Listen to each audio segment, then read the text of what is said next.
لذلك من زار الحسين في يوم عرفة كان كمن زار الله في عرشه. شيء غريب، غريب. هذه عطية الله عز وجل إلى الحسين. ولهذا ضيوفه في عرفات ومناسك الحج الله يترك ضيوفه يتوجه إلى زوار الحسين.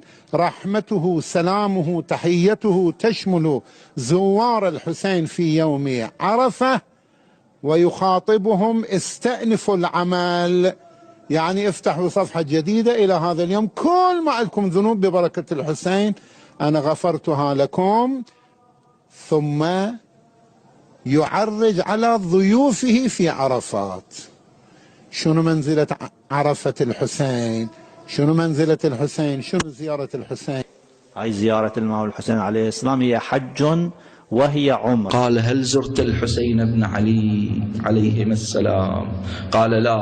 قال: فزيارته لخير من 20 حج. ويضعف، يعني يضاعف حتى بلغ 90 حجة من حجج رسول الله بأعماره. زار قبر الحسين عارفا بحقه كان كمن حج 100 حجة مع الحبيب المصطفى محمدا. ما لمن أتى الحسين بن علي عليهما السلام زائرا عارفا بحقه غير مستنكف ولا مستكبر، قال يكتب له 1000 حجة مقبولة.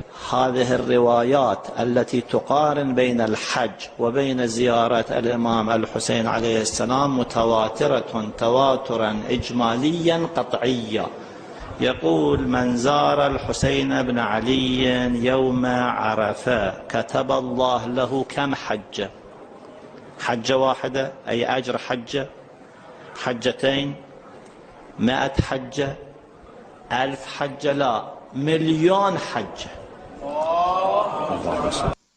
في يوم عاشوراء والمكوث عنده بحزن وبكاء يعدل ذلك ماذا؟